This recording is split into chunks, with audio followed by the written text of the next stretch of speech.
সুপ্রিয় শিক্ষার্থী বন্ধুরা, তোমরা যারা মাদ্রাসা থেকে পঞ্চম শ্রেণীর ইবতেদায়ী বৃত্তি পরীক্ষায় এবার 2025 সালে অংশগ্রহণ করবে, তোমাদের পঞ্চম শ্রেণীর বৃত্তি পরীক্ষার ফাইনাল যে পরীক্ষার সূচি সেটা প্রকাশ হয়েছে। তো চলো দেখে নেওয়া যাক তোমাদের সূচি, সময়সূচি এবং অন্যান্য দিক নির্দেশনা।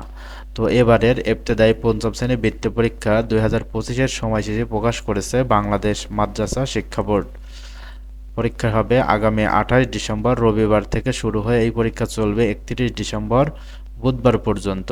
প্রতিদিন সকাল 10টা থেকে 12টা 30 মিনিট পর্যন্ত পরীক্ষা অনুষ্ঠিত হবে, অর্থাৎ তোমাদের সময় থাকবে 2.5 ঘন্টা। পরীক্ষার বিস্তারিত সময়সূচি অনুযায়ী কোরআন মাজিদ ও তাজবিদ বিষয় পরীক্ষা অনুষ্ঠিত হবে 28 ডিসেম্বর রবিবার, অর্থাৎ প্রথম দিনের পরীক্ষা হবে তোমাদের কোরআন মাজিদ ও তাজবিদ, এবং আরবি প্রথম ও দ্বিতীয় পত্র পরীক্ষা হবে 29 ডিসেম্বর সোমবার। এরপরে বাংলা ও ইংরেজি পরীক্ষা অনুষ্ঠিত হবে 30 ডিসেম্বর মঙ্গলবার, এবং শেষের দিন গণিত ও বিজ্ঞান বিষয়ের পরীক্ষা নেওয়া হবে 31 ডিসেম্বর বুধবার। তো এই ছিল তোমাদের সময়সূচি। এবার চলো তোমাদের প্রতি বোর্ডের যে নির্দেশনা সেটি দেখে নেই। তো পরীক্ষার্থীদের জন্য বিশেষ নির্দেশনা। তো প্রতিটি বিষয়ে পূর্ণমান নির্ধারণ করা হয়েছে 100 এবং পরীক্ষার সময় হবে 2 ঘন্টা 30 মিনিট। বিশেষ চাহিদা সম্পন্ন পরীক্ষার্থীদের জন্য অতিরিক্ত 20 মিনিট বরাদ্দ থাকবে। তো দেখো, বাংলা ও ইংরেজি বিষয়ে পূর্ণমান 50 এবং 50 100 নম্বর, অর্থাৎ বাংলাতে 50 নম্বর এবং ইংরেজিতে 50 নম্বরের তোমাদের যে পূর্বে সিলেবাস দেওয়া হয়েছে সেই অনুযায়ী পরীক্ষা অনুষ্ঠিত হবে। পরীক্ষার সময় 2 ঘন্টা 30 মিনিট। একই দিনে ভিন্ন করে দুইটি বিষয় পরীক্ষা অনুষ্ঠিত হবে এবং উত্তরপত্রও আলাদা হবে, অর্থাৎ তোমাদের জন্য আলাদা আলাদা 1 ঘন্টা 15 মিনিট করে সময় দিবে এবং আলাদা উত্তরপত্র আলাদা কোড থাকবে। এবং গণিত ও বিজ্ঞান বিষয়ে পূর্ণ নম্বর হবে 60 + 40 = 100। তোমাদের গণিতে থাকবে 60 নম্বর এবং বিজ্ঞানে থাকবে 40 নম্বর। সময় থাকবে 2 ঘন্টা 30 মিনিট। এই দুইটা বিষয়ে একই দিনে পৃথক করে পরীক্ষা, অর্থাৎ তোমাদের উত্তরপত্র আলাদা থাকবে, অর্থাৎ খাতা দেওয়া হবে তোমাদের 2টা, প্রশ্ন দেওয়া হবে 2টা।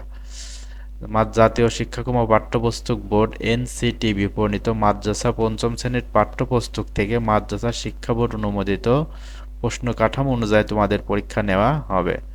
পরীক্ষার্থীর পরীক্ষা শুরুর 30 মিনিট পূর্বে কেন্দ্রে উপস্থিত থেকে আসন গ্রহণ করতে হবে। প্রবেশপত্র সংশ্লিষ্ট প্রতিষ্ঠান প্রদানের সিল ও স্বাক্ষর সহ পরীক্ষা শুরুর কমপক্ষে 7 দিন পূর্বে সংগ্রহ করতে হবে। প্রবেশপত্র তোমাদের নিজ নিজ মাদ্রাসা থেকে তোমাদের মাদ্রাসা সুপার দিয়ে দিবে 7 দিন আগে। উত্তরপত্রের ওএমআর ফরমে রোল নম্বর, রেজিস্ট্রার নম্বর ও বিষয় কোড ইত্যাদি সঠিকভাবে পূরণ করতে হবে। কোনো অবস্থাতেই উত্তরপত্র ভাঁজ করা যাবে না। এখন তোমাদের অনেকের প্রশ্ন যে পরীক্ষায় ক্যালকুলেটর নেওয়া যাবে কিনা। দেখো, এখানে বলা হয়েছে পরীক্ষার্থীরা বোর্ড অনুমোদিত নন প্রোগ্রামেবল সাধারণ সায়েন্টিফিক ক্যালকুলেটর ব্যবহার করতে পারবে। প্রোগ্রামিং ক্যালকুলেটর ব্যবহার নিষিদ্ধ। তো তোমরা ক্যালকুলেটর ব্যবহার করতে পারবে, এটা তোমাদের জন্য একটা দারুণ সুযোগ। তো এছাড়াও কেন্দ্র সচিব ছাড়া অন্য কোনো ব্যক্তি মোবাইল ফোন, স্মার্ট ঘড়ি, হেডফোন বা অন্যান্য ইলেকট্রনিক ডিভাইস পরীক্ষা কেন্দ্রে আনতে পারবে না বলে জানিয়েছেন কর্তৃপক্ষ।